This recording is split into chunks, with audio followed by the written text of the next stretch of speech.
Oh, hello, and welcome to Al Dente Rigamortis. I'm Review Cultist. And I'm Dr. Levi. And I'm Mikey. The E stands for evil. And we're here to discuss those internet stories, most creepy and most pasta. Tonight we have, as a student studying abroad in Prague, as a student studying abroad in Prague, I stayed. Or the house in Prague. You mean as a student studying abroad in Prague, I stayed at a house that held a terrible. Okay, that's the actual one. Okay. That's what I'm reading off of. Yes. Off of the top of the creepypasta. Yeah. Not really a title so much as... Fair. If you don't know what creepypasta are, go Google it. They're short internet stories that get copied and pasted across the internet. This one is by Matt Dymerski, or M59Gar, on Reddit nosleep. It has been read by Eden on YouTube, so you can go check it out there if you wish before we start. But we'll just jump right into this one. So, this guy, no name given, is studying in Prague, and the story starts with his arrival to his residence. He was supposed to be here with his girlfriend, but they had a bad breakup. He arrives at the house late, and so the peppy old woman who's managing the house gives him the last room at the end of the hall, which is a brown room with one window that doesn't open. And the house is extremely cold and clean. Anita, the old woman, seems to be a very obsessive-compulsive type person, cleaning up after people walk on the floor. And is huge. Like, it's almost maze-like. He also notices a weird sigh from time to time in this house. Outside it. And outside as well? Yep. Okay. At the very first instance. Ruins the continuity.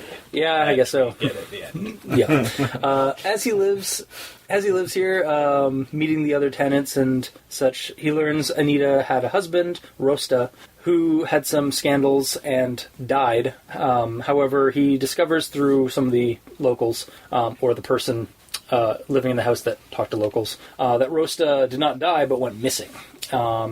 He also discovers that Anita is a bit of an eccentric, and based on scribbles in the margins of many medical texts in the house library, perhaps manic and hiding something or someone. Dun dun dun.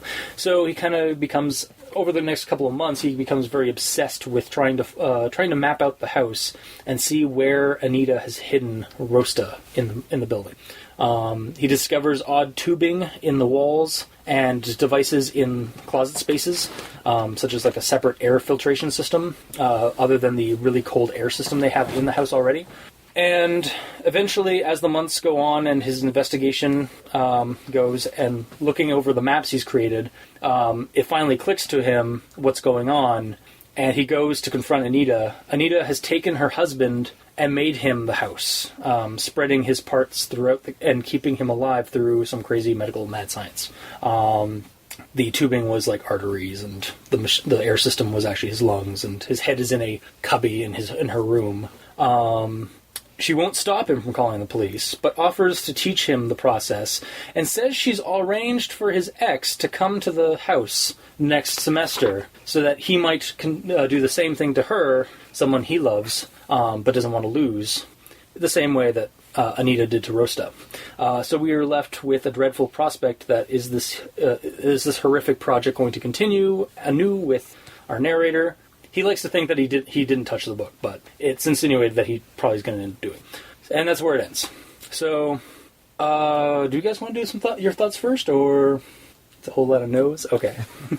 Guess we'll get the positive one in first then. Well, we have a system. Fair enough. We do have a formula. Don't fuck with the system. Mm-hmm. All right. Well, my thoughts. The writing of this is a bit odd. It's written very Purple Pro, or like a turn of the century, like 20th century writer, like Lovecraft or Poe. But it's set in the modern world, so it's kind of comes off to me as a little bit goofy sometimes. The story also isn't very scary, save for perhaps the end where we get the revelation and then also get essentially the deal she offers him and the prospect of him actually going through with it.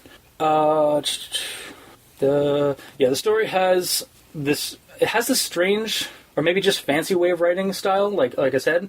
And to me, it kind of reminds me of a Guillermo del Toro film, like the horror films that he makes. Like, they're not really scary; they're more or less beautiful to look at. So, because that's where I found myself, a lot of the charm of the story for me was just reading like the story and like seeing what's going to happen, not knowing exactly what's going to happen, because a lot of the plot like twists you see coming a mile away. Like, at first it was like, okay, so she's obviously hidden hidden her husband somewhere in the house, and then as it went on, like with the tubing and the walls and stuff, it's like, oh, he's part of the house.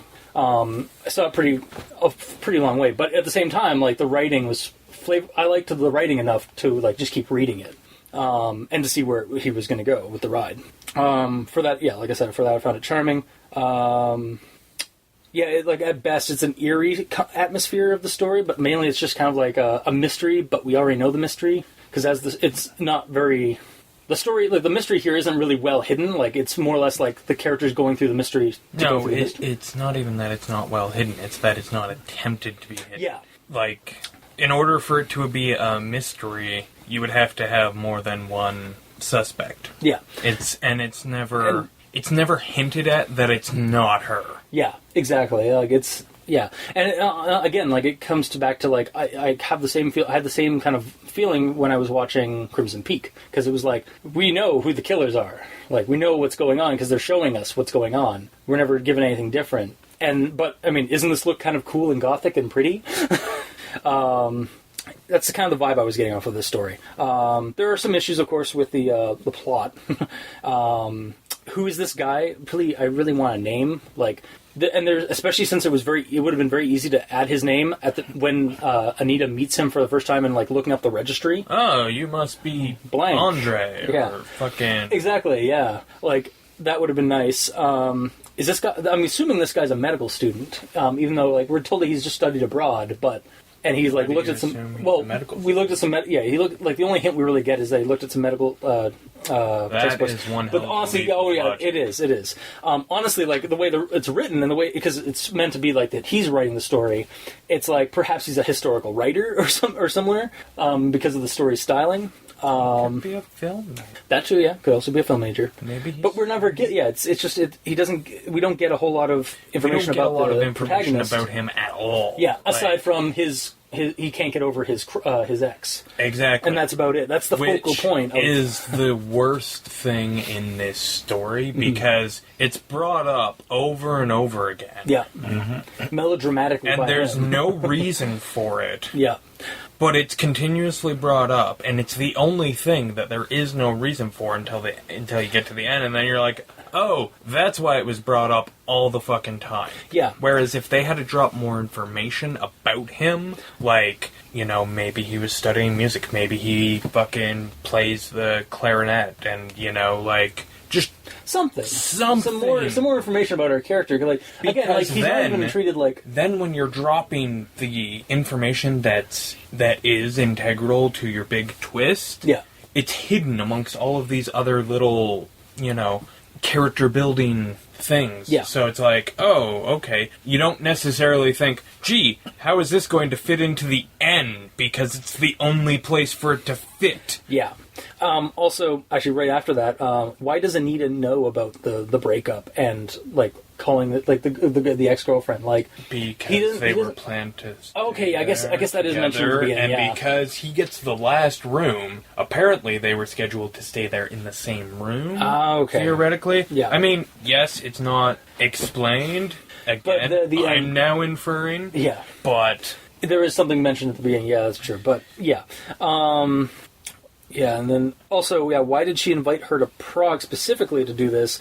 Because long term, this guy isn't staying in Prague. He's going. He's only studying abroad. That's not the deal that she totally doesn't offer. Okay. Because I don't know if you actually read the story, but she says, you know, I'm getting old. Eventually, this house is going to be. Oh, okay. Like it has to be maintained. All right. Because she's the last of a line, like. What's his ass and Anita, they were like nobility almost. Like this is not just some random house. This is a manor. It is a house on a hill. No, it's a manor. This is a fucking ancestral home. Mm-hmm. Like This isn't just, some fucking condo or whatever built, 20 years ago. Yeah. Like, this is something that gets passed on and has importance. Okay, I did not actually notice that. So, the cycle. Yeah. What's going to happen is that she comes... If he takes her up on the deal, she comes to Prague, and he puts her in the house as well. Okay. All right, I didn't quite catch that then at the end. Especially, actually, that would also be a hell of a lot easier because you could just take his head out, basically put hers in, because if Anita's dead, why does he need to be in the house? Yeah, that's what I was thinking, because, all right. So it's the house constantly, it's just the house constantly has new tenants in it. Not constantly. This or just every cycle. This would literally just be the second. All right. All right, fine. But she's sharing her madness. Yeah. And it is shown throughout the story that he's kind of going mad. No, it's not shown throughout the story. It's shown just before the end, where he's like, I haven't been to school in a month. Yeah. Really? Really? You've been... Okay, so... And you're just gonna... That's all? Okay. Yeah, that's another thing I did have about the story, is that, we don't get a whole lot of information about, what else he's been doing. He focuses a lot on, just being in this house and stuff, and then says, yeah, he's been gone for a month. Well, what are the implications of that? Are you now, being suspended or expelled? Well, here's the problem there, is that this story gets to the end, and instead of, taking a break and coming back to it the next day, a writer decided to fucking speed sprint through it and just not give us any build up to it. Again, he knew where the story was going to end, and he was in a fucking rush to get there, and in doing so, robbed us of a proper build up, or a proper, maybe not so much a build up, but a descent into his madness. Yeah. And really just did the reader a huge disservice, because it was going fairly well up until that point. I didn't much care for the flowery prose, but it isn't really for everyone. That's one man's opinion. Yeah. And the story was going along well, but at the end it just kind of raced to the finish line. Yeah, he was in a fucking rush to get to where he wanted to go and didn't care about taking us there on a proper journey. Worst thing a writer can do. Happens a lot. Exactly. Yeah.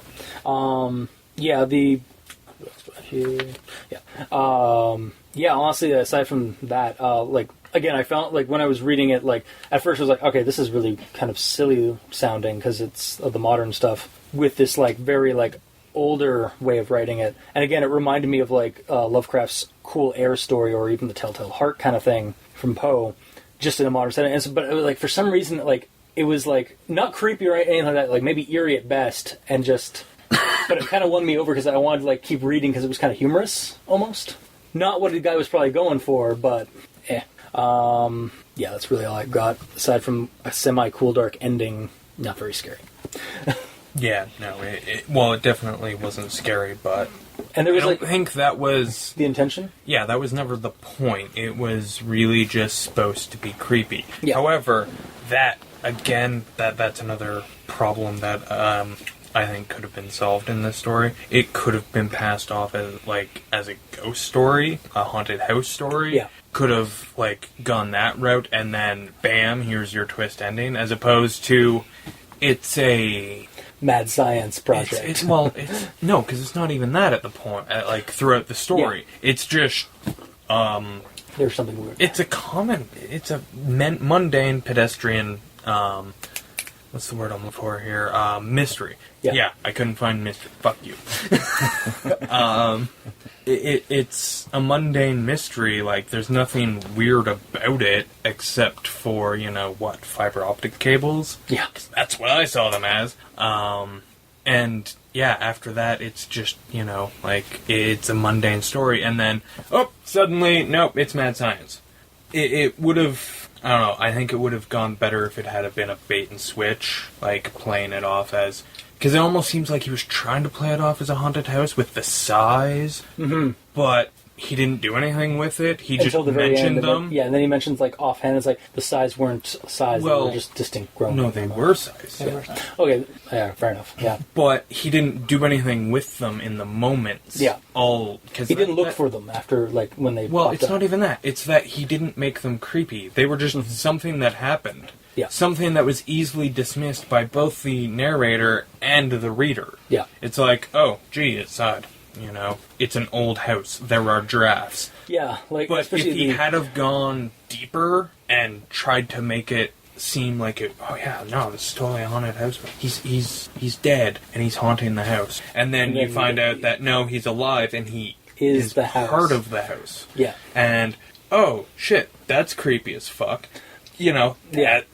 that would have been a better direction for it. Yeah. As opposed to just like, I'm creepily fascinated with this fucking house for some reason. Yeah, and like he doesn't really like he's done a little bit of research on Wikipedia. It even says in the story on the on Rosta and that. But like apart from just seeing that like painting in the hallway, that's that's his jumping off point to like investigating the house and solving the mystery that Anita killed her. Yes, that should have been the beginning of a descent into madness. However, what we get is he stands on the precipice, and then all of a sudden he is in the fucking depths of insanity. Yeah. Except for the fact that there's a shit ton of writing in between where he's just a normal bloke. Yeah.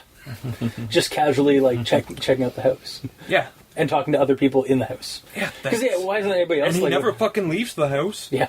Like that. We never get any writing where he is not in the house, except at the beginning where he's walking up to the lane. Yeah. But like throughout the story, he never goes to school. He never goes to a shop. He never goes to a pub. Nothing. Like he stays in his house. Yeah. And you think especially with your room is like no ventilation at all, you'd want to be out of that house at some point. Well, he gets out of the room. He gets out of the room and goes, like just lives around the house, but that's about it. But yeah, it just there's no. It's like if it wasn't in the if it had nothing to do with the house, the writer thought it wasn't interesting. Exactly. And okay, I bitched about people putting in superfluous information, but it's a balancing act. Well, this one needs some useless information because it's trying to hide something from us. Yeah. Like, I mean, it's a misdirection.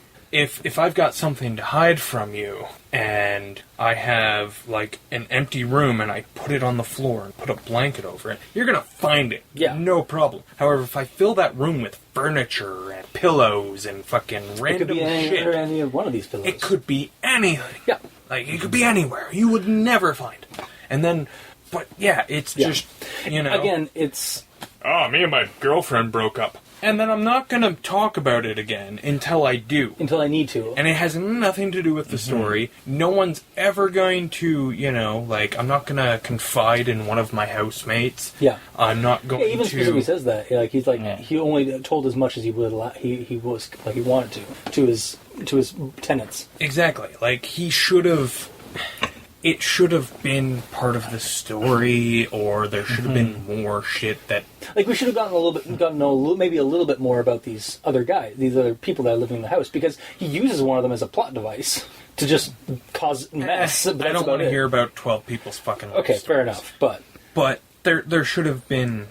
Yeah, there needed to be more useless shit to hide the fact that the useless shit that he does give us is... integral to the fucking ending. Yeah. Mm-hmm. Also, how fucking creepy is it that, okay, he's probably just out of high school, going on to post-secondary education. Yep. So his high school girlfriend, he's 17, maybe 18. That's not someone you build into a house. Yeah. That's someone you know, don't think about, you know, unless you've been drinking maybe, and you bang some other chicks, and then you go home for fucking spring break or whatever, Christmas break, you revenge fucker, and then you get on with your life. Yeah. Like, it's...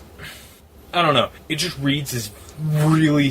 The creepy part isn't that he's going to put her in the house. The creepy part is that he's going to put her in the house. Yeah, like, it's like his high school That's sweetheart, just fucking... Ooh, no bueno.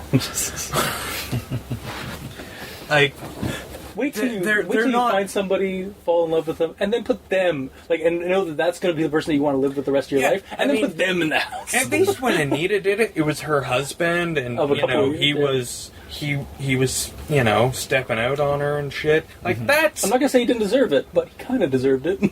in a he twisted didn't way. deserve that. He didn't deserve but, that, but yeah. You know, in her messed up head, she kept her husband with her all the time. Yeah. That's a little more acceptable because, hey, they fell in love and were married, not, you know... High school fling, and then... They dated for a year and banged a bit. Because, like, we're given no backstory on the relationship. Like, seriously. Just that it was... He might have just been really overly obsessed with this bitch. Yeah. Yeah.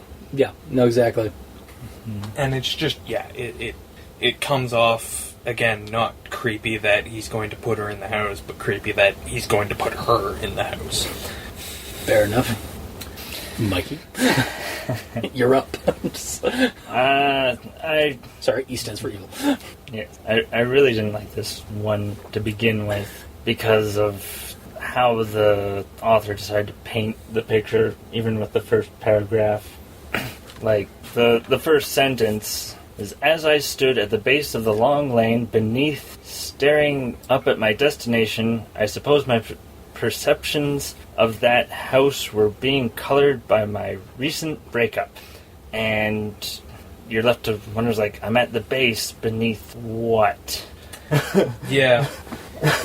Yeah. Also, just in terms of writing, that sentence actually points has something in it that pissed me off a lot through this. A lot of commas. I mean, they're used properly, but it just... It made the sentences way too long. He's putting in... it's gonna be fun. He's putting in fucking useless words. Like, staring up at my destination. No shit! You know, it doesn't... And, you know, like, to open with the first sentence having the semicolon. Yeah. Mm-hmm. Yeah, I won't lie, the beginning of this, like, I had to... I was like, this is a shitty love note. Yeah. That's what this is going to be. And I was not disappointed. Yeah, the beginning of this wasn't the strongest of it. Yeah.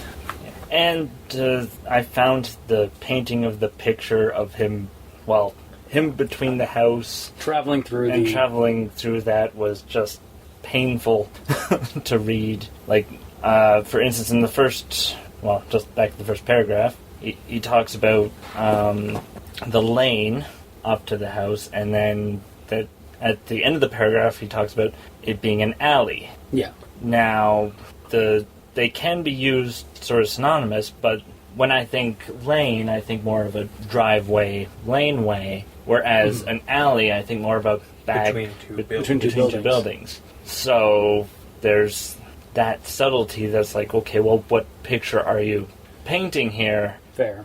And then suddenly, like, I think it's a couple paragraphs or more later, he talks about a canyon. Okay, the canyon thing... No, it's the second it's the first sentence of the second paragraph. Yeah. He slips into the cramped canyon where the serpentine alley begins. Yeah. When I read the canyon thing, I immediately just thought of it as a, like, flowery description of an alleyway, like like he's going between two buildings. Yeah, but he's going up fucking, like... Yeah, I know. It's not the best, like, description, but it's a very flowery thing. Yeah, okay, but you know what I think about flowery prose? You don't like Shove it up your ass. Save flowers for the fucking meadows. But, like, is it a canyon? Is it a drive? Is it a fucking street? Like, there's just... He's not sticking with one word. He actually uses alley a couple of times, so...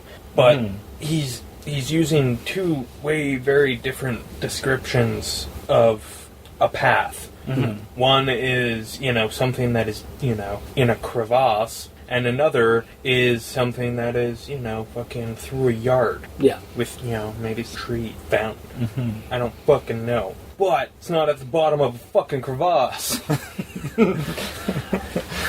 I don't even know what wild bother. When I think canyon, I think deep ravine. Mm-hmm. And yes, this one, I do recall just kind of switching off and being like, yeah, I don't know what you're trying to say, and I don't think you do either, so fuck you. And then I switched off, rebooted, and started, you know, started up where I was now. So, like, the way I interpreted that, like, reading it, I figured it was just, like, he was going... Because Prague is an old European city, and they have very narrow roads. So I just assumed that... I know, assuming means it makes an ass of you and me, but... No, just you. Yeah, fuck you.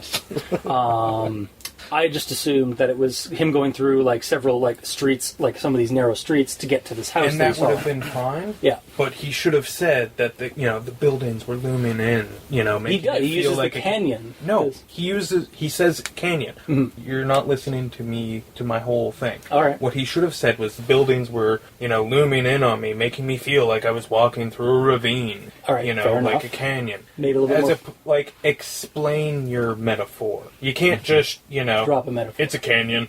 Wait, is it a canyon? Is that a metaphor? I don't know. You gotta tell your reader you're using a metaphor. All right, fair enough. Yeah. Now, I read the comments, and the one that actually made sense and was downvoted because Reddit was, as much as I hate playing English teacher, for the first third of the story I felt like a thesaurus vomited, but it started to work the longer the story went on. Yeah. And I agree with that, and I have a base example here with the sentence, "The high house had once been noble and sat apart, towering over its environs, like an aging patriarch with a tired back." Environs doesn't fit that sentence, because the definition of environ means surround. So obviously he replaced surroundings With something with fancier. something that didn't fit. Okay. So, yay for using a thesaurus, but boo for using it incorrectly. Yeah. Like, that was one of my annoyances. Like, because I had to look up what the heck he was trying to mean. And then this one sentence just confused me here. Shadows streamed from sharp carvings, casting incomprehensible patterns across the wasteland of cracked medieval pavement that otherwise ran bright under dry winds. What the heck do dry winds have to do with shadow on pavement? Okay, I'm not gonna lie. That's pretty weak. It looks like he's trying to be very poetic with his writing of describing Prague, and then he just threw up words. Yeah, actually, that is that's a big problem he has throughout, especially at the start. He sounds like he's trying. It reads like he's trying to sound smarter than he is. And because of that, he actually ends up seeming rather stupid, because, there is a lot of shit. Back to that second sentence after he brought up third sentence. Instead, I stood alone against the parching summer wind, studying a lengthy alley that carved its way up the precipitous hill with an ancient lacing. I can see the image, but... What did you have to say? Does it have to be a parching summer wind? It's just this wind is making me thirsty.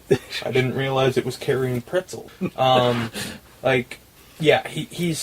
at the beginning trying to sound a lot smarter than he is, and it comes off as pretentious. Thank you. Yeah. It comes off as pretentious as fuck. Yeah. And that was why I would just fair. Because it's to me, if you're gonna write like that, guess what? See, I read it and I was like, you're really going for that Lovecrafty type of style of writing where it's just let's use antediluvian or Eldritch or Gibbous Moon. It felt very turn of the century kind of writing, and I'm used to reading that because I read Lovecraft and other stuff. But at the same time, it's not how a modern writer writes. Exactly. And it comes off, and like I said, it was coming off goofy to me. Mind you, I thought that goofiness was kind of charming, but it comes for the wrong reason. It's not the way a modern writer would write. It's the way a modern hipster douche would write. Yes. And I think it definitely it's heavy-handed at the beginning, but it kind of it tapers off. Just like everything else good about his storytelling as well. By the time he's rushing through the ending, it's not there at all. You know why? Because he doesn't have enough words to put it there. Yeah. So, I mean, I guess that's one good thing about the fact that he was all, I'm rushing through the ending. I'm going to write like a normal human being. Yeah. Another one was, the door swung open, and I turned forward in sudden embarrassed surprise. Yeah. I mean, unless he was, like, looking over his shoulder. Yeah. But if he was, if he was... Yeah, I did actually If he was looking behind him or something. Yeah. I did actually look up to see if that was a term that I just not noticed, and the only thing I came up with was turn a clock forward. That's about it. So that's really all I got. No. I would say that if, and then, if I was facing this way and then Mikey was like, oh, hey, Dr. Leviathan, I just turned forward. Yeah. Okay. However, the way it's written, he's he's facing the... It's not the way someone would have... It's not the way a normal person would have wrote it. Yeah. Mm-hmm. It requires a little too much thinking to puzzle that out, and you kind of want to keep your reader reading, not thinking about what they just read. Yeah. Mm-hmm. You want them to think about what they just read when they're done. Yeah. Mm-hmm.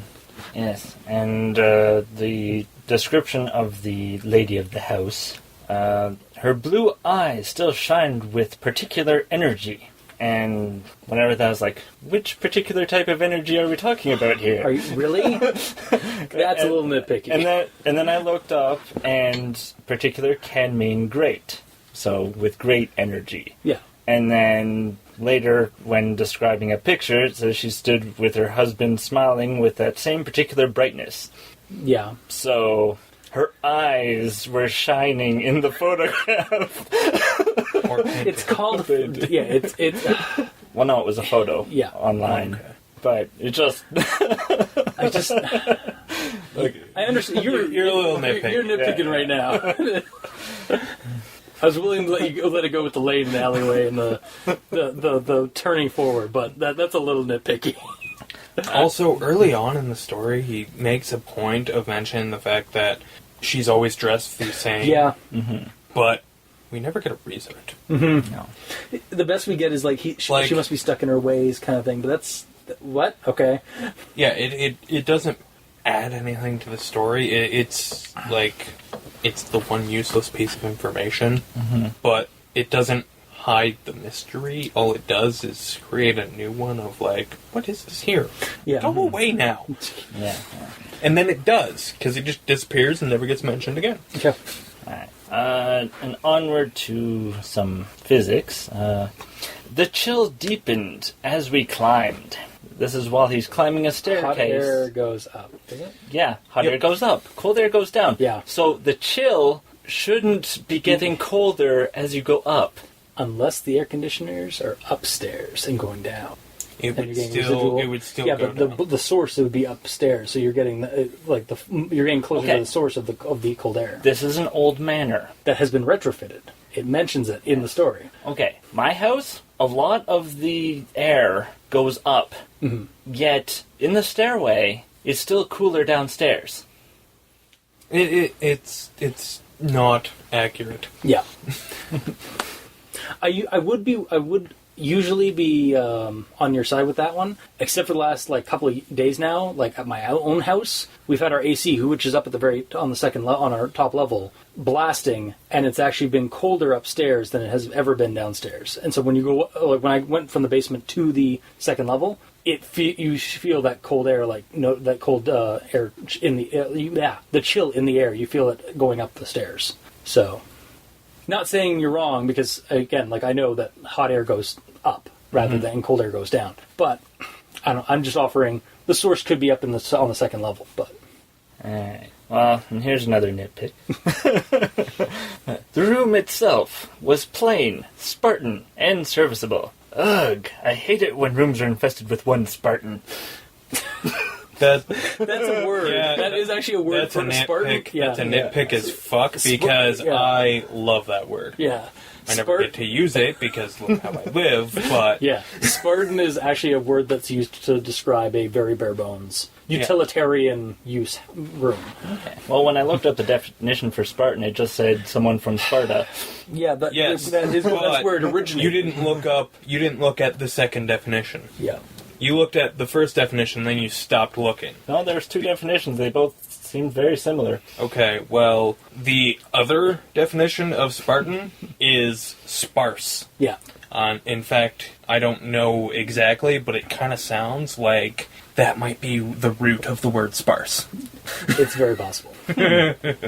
So, Yeah. yeah, busted. Oh, I said it was a nitpick. Yeah, but you're at fault on that one. Yeah. Damn you, Google.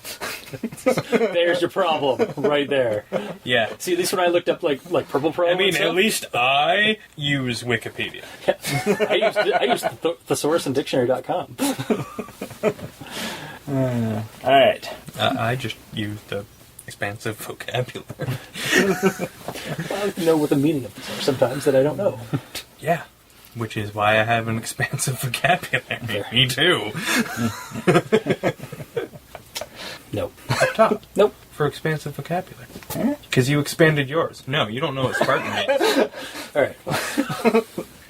But didn't I just expand mine? No, we expanded yours. Yeah. Alright. Onwards. So, we find out that the thought-to-be-deceased husband actually has become a series of tubes. He is the internet. So, he's become the internet. So, the thought is that really explains the sigh, because he has no hands. All that porn.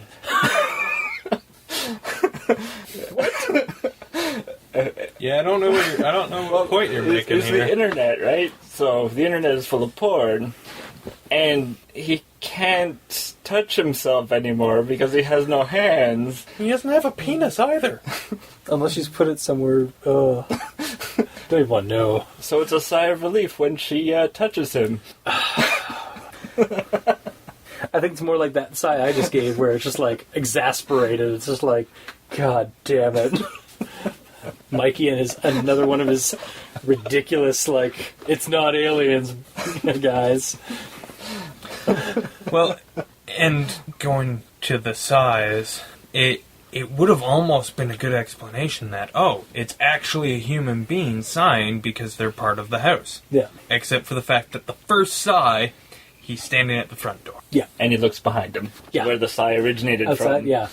So, again, yeah, it's not the best, and also like they're apparently like interspersed. Like here's like 3 or 4 of them over the course of 5 months, yeah. or something like that. Yeah, it's like so over like a long period. It's like he should be sighing a little bit more than that. Well, how do you know? Have you maybe ever not, yeah. put a human head alive in a house? Fair enough. No. I don't even understand why the sighs are coming from the house. He has a mouth. Yeah.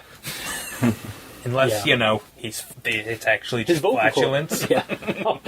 Well, I like this of the comments. Like, wait, so he was put in the brown room of the house with the window like under not able to be opened. Did she really just give him the shittiest room, like implying that his anus was moved into that part of the house? Yeah. It's a little bit of a stretch. It was a comment. That's a huge stretch because it's also up at the top of the house. Yeah. And yada, yada, yada. It's obviously It's silly, but not the case, but yeah. It is also because he does focus like, oh, I'm in the brown room. The room is brown, while everything else is clean and white. Everything else outside of the room. He doesn't know about anyone else's room. That's true, yeah. For all we know, every room is brown. Or every room is a different color. It's something that he brings up and then does nothing with. Just like the shirt. Yeah. And, yeah. Again, could have, like I say, it could have been better if he hadn't have been in such a fucking rush to get to his amazing ending that he was so very proud of. And we saw... honestly, I did not see it coming a mile away, mostly because I didn't give a shit. Fair. All right. Start off pretentious, I lose interest. See... Boom! I made it sort of rhyme. And I saw pretentious, and I was like... Ooh, I love this! This is kind of funny. This is kind of funny. Let's see where this goes. Let's see where your Guillermo del Toro film goes. Because honestly, that's like, if this was shot as a film, it would be Guillermo del Toro, because his horror movies aren't scary. They're just kind of nice to look at sometimes. That's kind of what this one came off as for me. But, sorry, Mikey, do you have anything else to add? No, we covered. You want to pick some more nits? Nope, we're good. I'd feel bad for being mean to you, but no. You guys are always mean to me, so fuck it. Alright, so I guess it boils down to recommendations. I'll recommend it at least for one read, or even to listen to to Eden read it, because it's a pretty good reading of it. Like I said, it's not for everybody, as we've obviously, our 3-person thing is any indication. But if you like that kind of writing, and you don't really care for much of a creep factor, give it a read. I mean, the reading, I found the reading enjoyable. If you're a grammar Nazi, stay away. Yeah, obviously. I'm surprised there wasn't any more grammar Nazi comments, because it was Reddit that this was from. Yeah.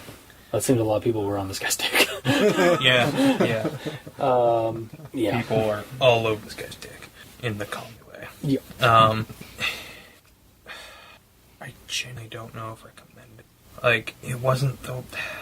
At parts it was good, at other parts it was just absolute shit. And the fact that, like, when I was reading this, I was probably, more than halfway through it, and I figured I was, maybe 25% of the way through it. Because, it goes fucking using so many goddamn words to just say simple shit. So, and it does that for the majority of the... Well, especially at the opening anyway. It just keeps fucking going on and on and on about fucking the color. And it's just fucking painful. Because I don't like that. I like writing that gets to the point. You know, that's my preference. You know, save flowery prose for poetry where I can ignore it wholeheartedly. Because I'll just stay away from poetry and you will put all of your beautiful wording there. Mm-hmm. And it was taking so long to fucking say anything. And then all of a sudden I'm at the end. Because it's kicking into high gear, because he needs to get a story done. Because it's fucking bedtime, and I can't remember my fucking amazing twist ending that I'm super proud of. I won't remember that tomorrow, because I'll forget it in a dream I had. All of a sudden, it's like fucking the Red Bull kicks in, and BAM! I'm gonna kick it in the face with my energy legs! Yeah, honestly, I guess no, I don't recommend it. Which is a shame, because I enjoyed the premise of this story. But man, that writing just pisses me off so much. And the fucking kicking into high gear, fucking, I can't forgive it for that. Which is fine. I mean, if it all had been written like the ending, I probably would have wholehearted, with the rush ending. If it had been, somewhere in between the two, I guess, really. Where it wasn't rushed, but it wasn't fucking... It wasn't poetry. Yeah. I would have wholeheartedly recommended it, but the fact that it's one than the other, I just, I can't recommend it. Even if it had have stayed all fucking flowery and been, 20 pages long, I could have probably recommended it. It would have been a painful fucking recommendation, but at least there wouldn't have been this, just ridiculous switch. Yeah. I don't know. But because of that, I can't recommend it. The writing pissed me off too much. It like I said, I dug the premise. The twist ending. Yeah. Is probably the best thing out of the story. I wasn't really a big fan of the I wasn't floored by the twist, but I was like, oh, that's kind of cool. Yeah. I mean, neat. I don't know. It would have been better if he had found the kidney in a closet or something like that. Yeah. I mean, I as soon as I saw the lungs, I was like, yeah, those are lungs. And that's what kind of tipped me. I was like, yeah, this is the person. This person's been splayed into the house. But right before that, I was like, all right, she obviously has him somewhere in the house, and she's the villain. And then as it went on, God, that is not hidden at all. Not even bother. They don't even bother to hide that because, they just straight up tell you, oh, the rumor is, but it's not a rumor, it's true. And then as soon as the lungs, really the tubing, the lungs came up, that's what clicked in my head. It's I bet the house is the monster, or the house is the person. And sure enough, that's what ended up happening. I actually thought that. I do recall my thought on the tubes now. I thought they were some sort of, crazy... Now, this is me taking a big old leap, because they were, the tubes, they were branching. Yeah. And the branches were always thinner, and as he was following it to the source, it was getting thicker and bigger. I was like, it's some sort of, like a fiber optic viewing device, where it's all just like a periscope. Yeah. But with more twists and turns. And he's down there, like he's down in his room, and he's able to see what's going on in all the house. It's kind of like a weird voyeur kind of thing, where like there's cameras everywhere. Or a punishment.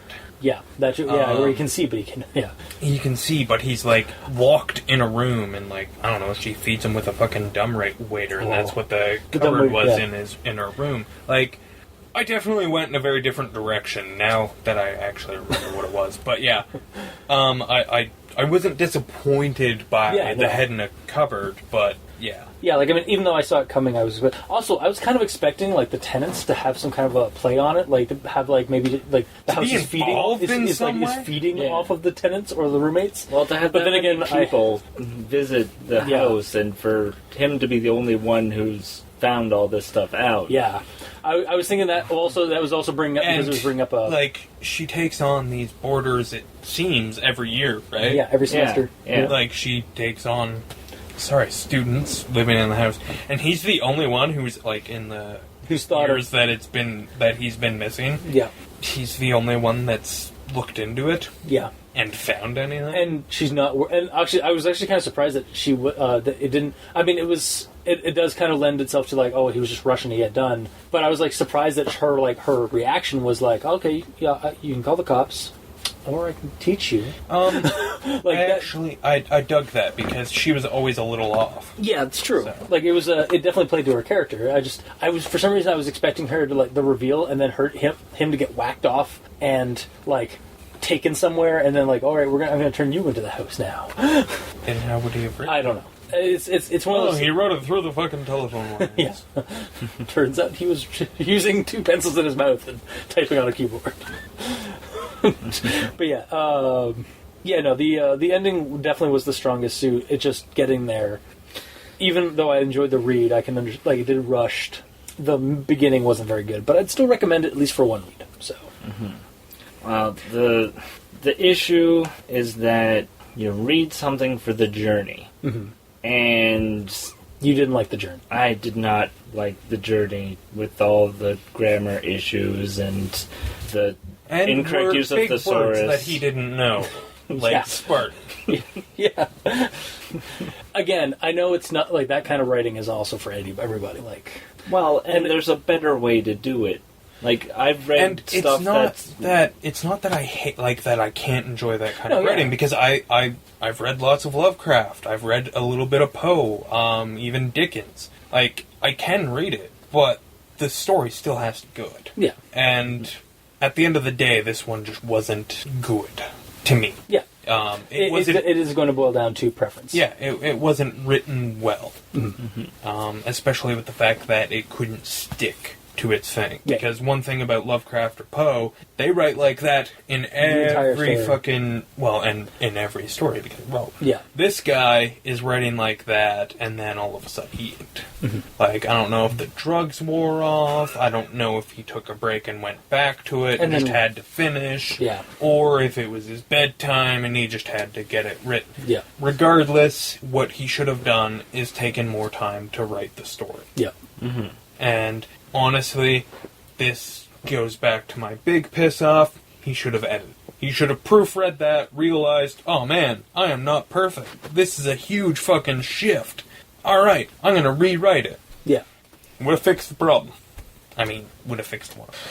Indeed. Alright.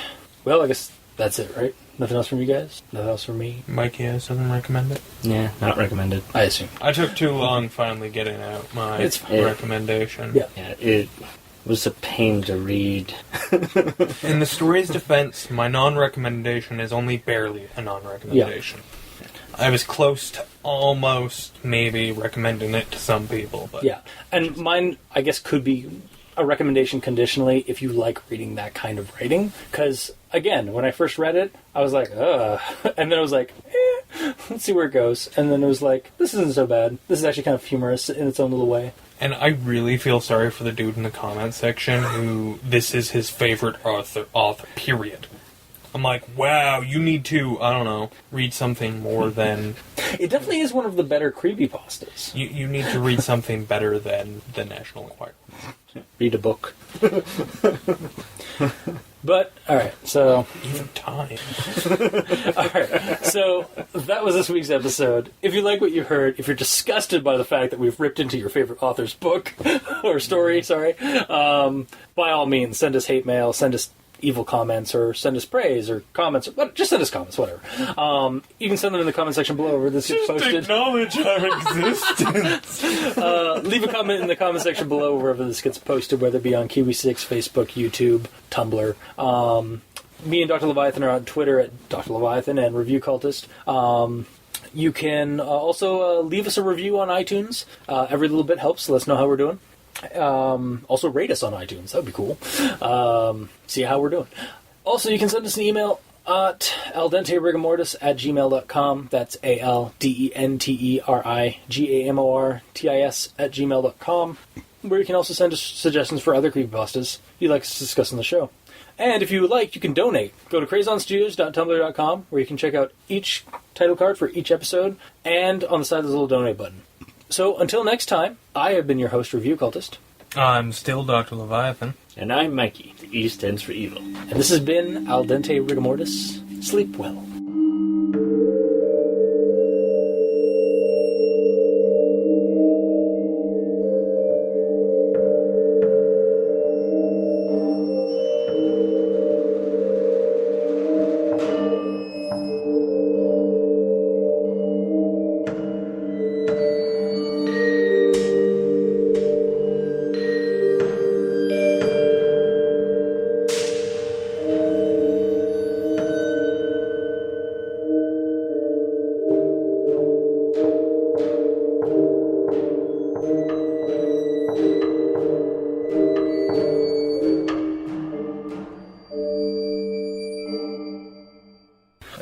You guys are early, so we can get you guys out of here earlier.